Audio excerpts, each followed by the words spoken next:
Assalamualaikum warahmatullahi wabarakatuh. Perkenalkan, nama saya Putri Nuriskia. Saya berasal dari kelas PGMI 02 NIM 1920201043. Di sini saya akan menampilkan video pengajaran mengenai pembelajaran PKN kelas 3 tema 2 yang berjudul lingkungan. Assalamualaikum warahmatullahi wabarakatuh. Selamat pagi anak-anak. Apa kabar semuanya? Oke, di sini sebelum mengawali pembelajaran pada siang hari ini, alangkah baiknya jika kita sama-sama melafazkan lafaz basmalah. Bismillahirrahmanirrahim. Untuk memulai pembelajaran kita pada siang hari ini, alangkah baiknya jika kita membaca doa terlebih dahulu.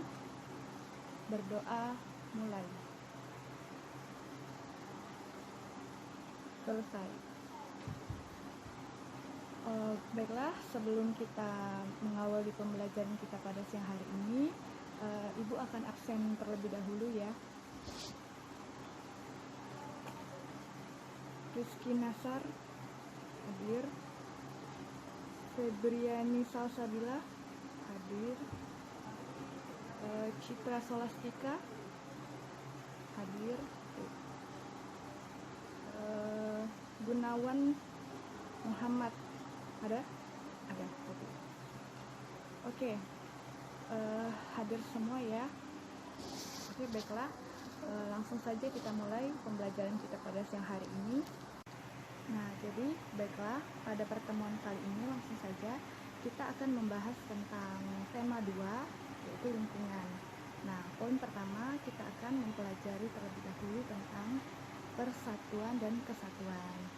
Nah, sebelumnya ada yang tahu apa itu persatuan dan kesatuan? Ya, benar sekali. Jadi, persatuan dan kesatuan itu adalah kumpulan bagian-bagian yang sebelumnya itu terpisah, satu sama lain menjadi satu.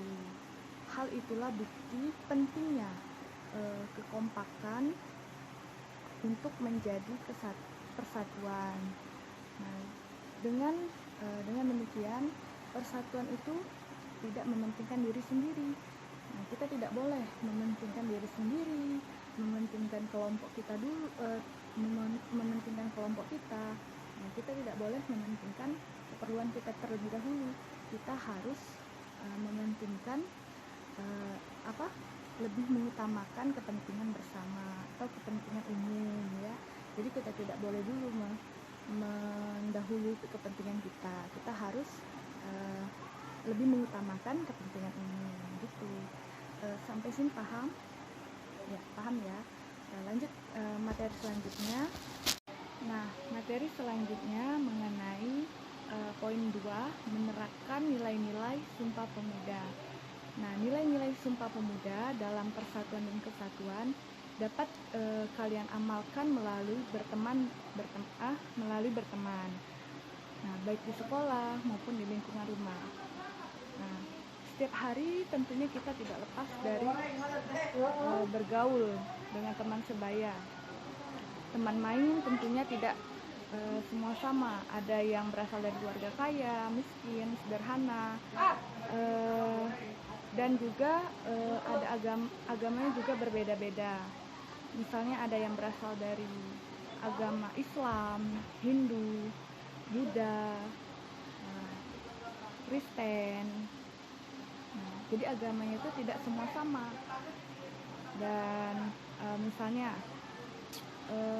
ada juga yang orang tuanya bekerja sebagai TNI, guru, polisi, atau buruh. Nah, itu kan tidak sama. Jadi kita itu dengan teman-teman sebaya kita itu tidak sama. Ada yang orang tua yang bekerja sebagai guru, ada polisi, begitupun juga dengan agamanya. Ada yang agama Islam, ada yang agama Kristen. Nah, itu kan tidak sama. Nah, tapi kita itu harus saling berteman gitu, tidak boleh memilih-milih. Dan mungkin juga ada yang temannya berasal dari Jawa, Sunda, Betawi, Madura, Bali, dan lain-lain. Nah, nilai-nilai Sumpah Pemuda dapat kalian terapkan dalam kehidupan sehari-hari.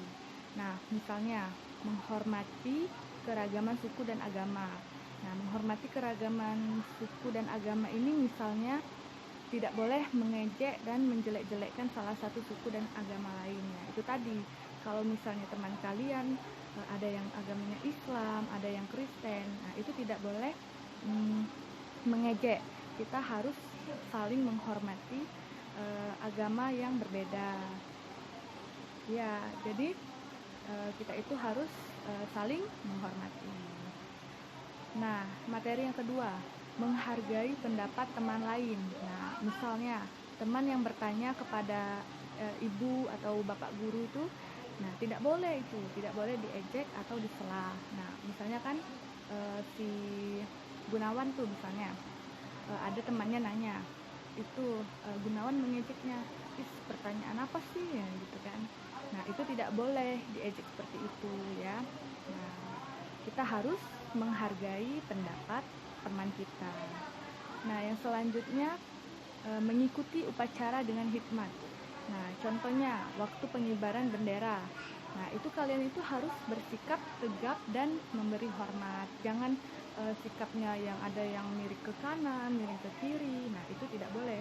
Kita harus bersikap tegap dan memberi hormat. Nah, oke.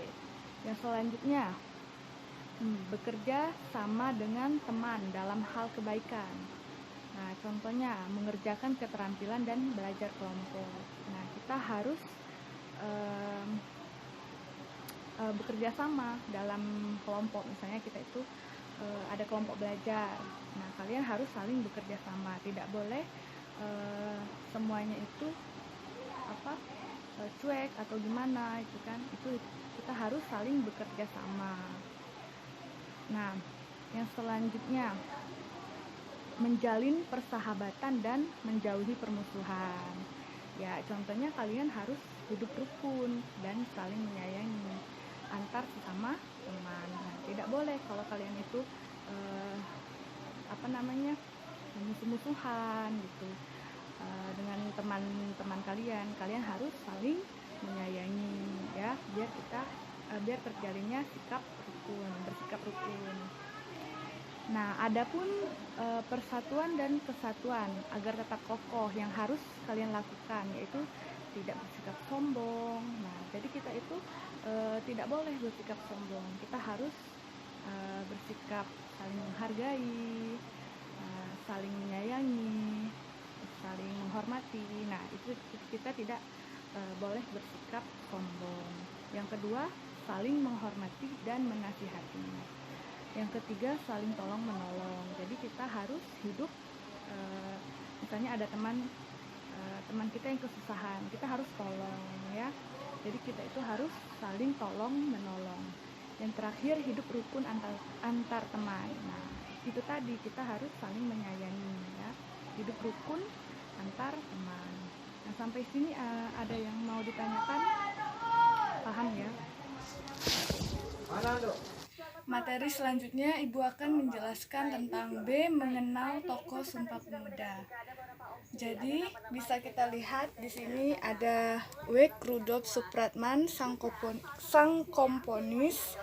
Nah, beliau ini dilahirkan di Jatinegara, Jakarta pada tanggal 7 Maret 1903. Nah, pada tanggal 28 Oktober 1982, lagu Indonesia Raya hasil ciptaannya pertama kali diperdengarkan dalam Kongres Pemuda II. Lagu tersebut sampai sekarang dijadikan lagu kebangsaan sebagai lambang persatuan